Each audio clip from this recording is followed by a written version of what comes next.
Listing agent tips. The listing agent cannot be related to the seller. It's not an arm's length transaction. The bank will not pay a commission to somebody who's related to the seller. The seller can't be their own agent, their wife, their brother, their distant cousin. Doesn't matter. If they're related at all, it's not an arm's length transaction. There is an affidavit that everybody has to sign that says it's arm's length.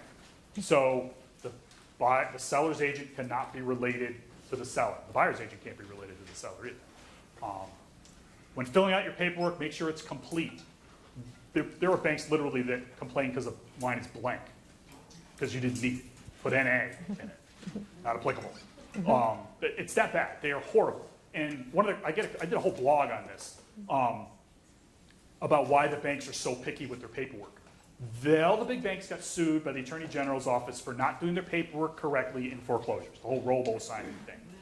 If their loss litigation is unsuccessful and it goes to foreclosure, this paperwork becomes part of their foreclosure file. So it's under the same kind of scrutiny. They get audited. Never mind, there's other audits they go through just for loss litigation. So they treat it with the same level of scrutiny that they're supposed to with all the paperwork that they do for foreclosure.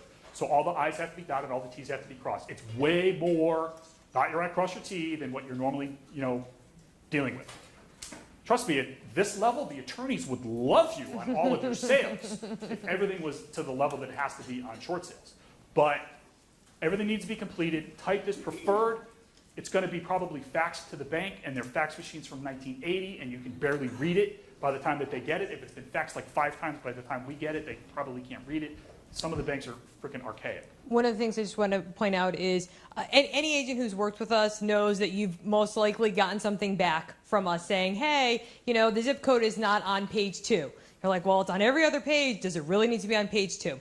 So one of the things that we like to let you guys know when we're dealing with banks, and I've actually just recently had this brought up to a rep at Wells Fargo who drives me crazy working with, that when a bank gets documents in, they will get the documents in.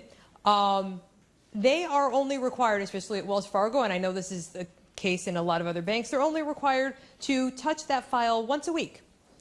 So if we send documents in and we send them in a listing and it's missing that zip code, and he points it out and says, hey, our listing is not complete. We need this, this, and this on it. Okay, that's great. We could have it corrected, sent it back to him that day. He's not touching that file till next week. So one of the reasons why we kind of go back and forth with you guys to make sure contract documents and listing documents and everything is 100% accurate to what we can see is because we are trying to, in the end, save time. Because most of the time when we're asking for, with a listing agreement, a lot of times we're getting that in the beginning from you guys. But if it's definitely a contract, we're also asking for documents from a homeowner. So if we're asking for documents from a homeowner, it's going to take them 2, 3, sometimes a week, hopefully not longer, to get us the documents that we have to send into the bank. That's a whole week that you guys could be correcting anything that could be wrong on a contract so that when we send it into the bank, everything is perfection.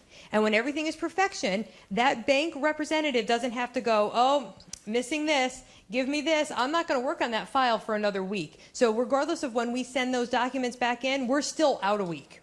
So we try to help shorten that timeline as much as possible. And I know that we get agents are like, come on, do you really, you got to be kidding me. You need this.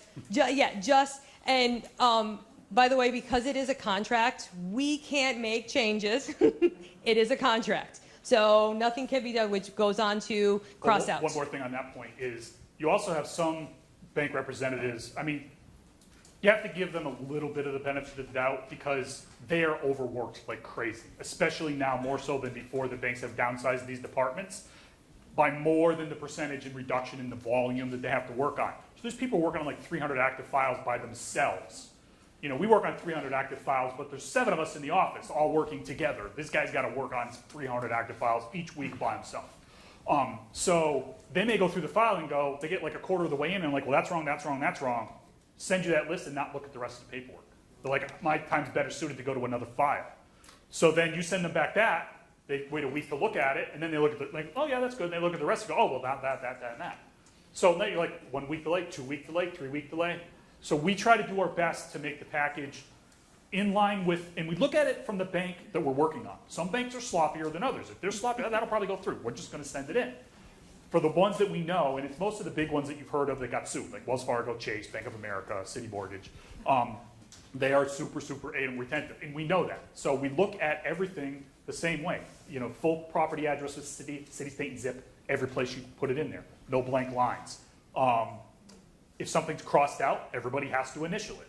You know, if the whole contract was typed, but part of it's handwritten, that part's got to be initialed, because they have no way of knowing whether it was there originally or not. So there we go. Crossouts got to be initialed by the agent and the seller, because we're talking about the listing agreement. E-signatures are accepted by most mortgage companies for your standard listing and sales contract documents. There are, Bank of America won't accept it. Well, they will, but you have to go through this like authorization thing that ain't freaking worth it. Just get it hand signed. Yeah, just do wet ink. But most of the rest of the banks, if you're working with us and it's one of the banks that won't accept it, we're going to let you know. But most of the time, they're okay with e-signatures on listing and sales contracts. If you get an e-sign and then you send it to us, we're like, oh crap, this bank doesn't say it. It's okay for the seller to just sign underneath the e-signature. It doesn't have to be redone, but they want it done by hand. But most of the time, they're okay with e-signatures on just those documents. Anything that bank sends that they want signed that's not something you've seen before, it's not a listing or sales contract, they won't accept e-signatures on those. Those have to be done by hand. So the homeowner's financial form, if they send out a special addendum or an arm's length transaction affidavit, those always have to be done by hand. They don't have to have an original, it just has to be done by hand.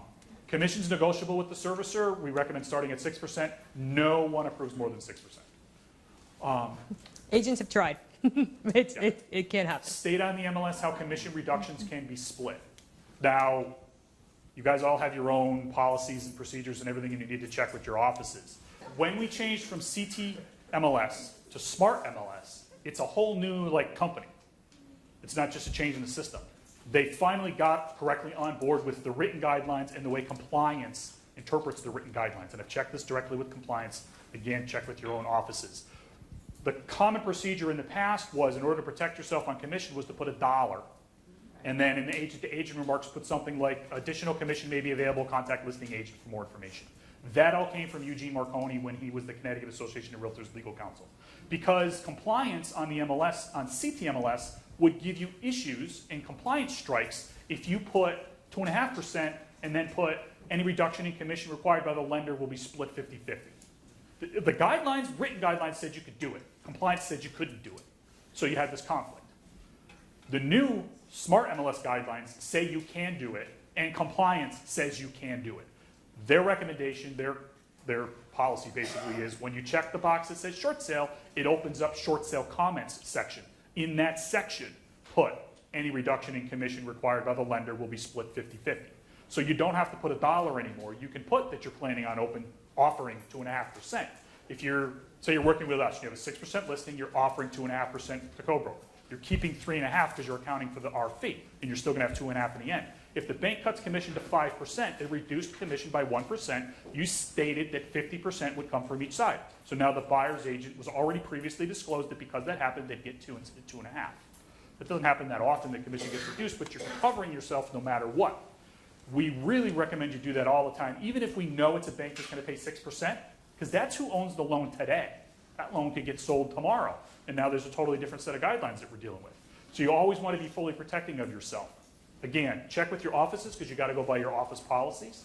And I don't think everybody's caught on to the fact that the new Smart MLS regulations are the way they're supposed to be. NAR passed guidance years ago that MLSs were supposed to update, allowing agents to convey to co-broke how reductions in commission would be handled on a short sale. And CTMLS did it in the written guidelines, but we had the compliance problem where they weren't recognizing it.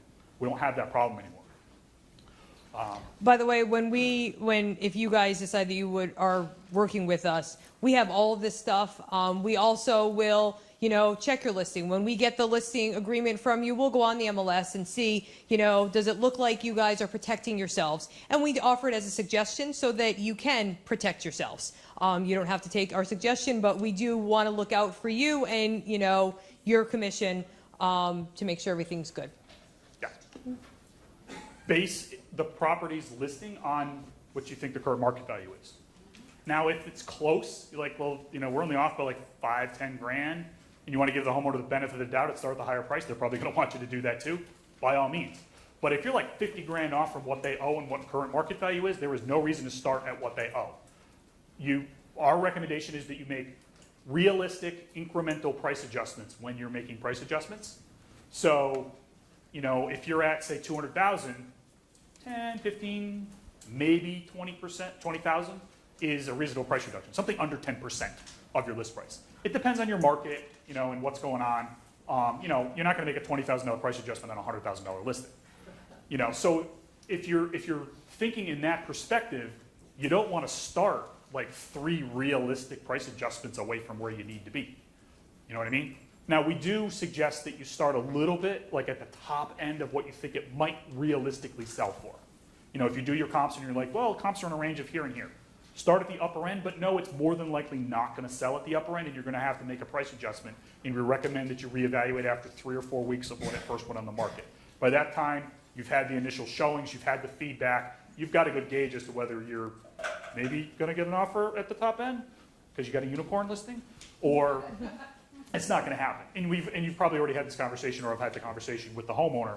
We're going to start here, try to get the highest offer possible. We don't think it's going to sell this high, so probably after 3 weeks or a month, we're going to make a little price adjustment. Hopefully that'll be enough to get an offer. If not, you're going to reevaluate like every 3 or 4 weeks. Don't let it sit forever not getting any offers. Now, if it's like the middle of the winter and it's snowing every other day, maybe you can leave it a little bit longer because nobody's looking anyway. But that's my normal recommendation. As a generality, obviously every market's a little bit different. Every scenario is a little bit different. But as some kind of guidance when it comes to listing a short sale, don't just start it at what they owe. Don't start it way above what you think it's going to sell for.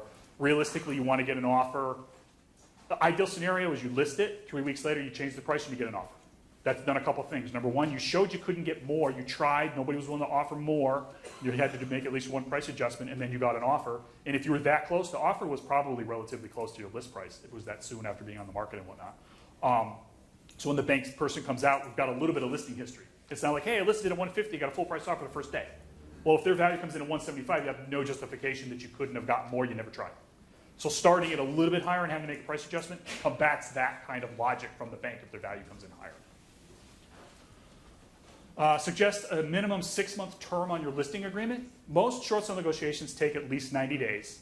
And then your buyer's going to take somewhere between 45 and 60 days to close. You're already at 5 months. 6 months gives you 1 month to market the property before your listing is going to expire before we get to the end. So minimum 6 months. I mean, realistically, do a year if you can, so that you don't have to worry about the listing expiring. The bank looks at the listing agreement expiration date and the closing date on the contract as the expiration date. If either of those is going to expire before the deadline they're about to give us on their short sale approval, they won't give us an approval until they see that they've been extended. Which they have can to expire after their deadline. Which can add another delay. So if we're ready to they're ready to give us the approval, and they're like, oh, but the listing's going to expire in 3 weeks. We were going to give you a 4-week approval. We now need you to update the listing. Well, so we let you guys know, by the time you guys reach out to your sellers, you could be 3, 4, 5 days, depending on how difficult it is to get in touch with your seller before we got that approval. So it is always, touch it for a week. yeah, it is always best to try to go out as far as possible. And we have similar recommendations when we get to the contract slide.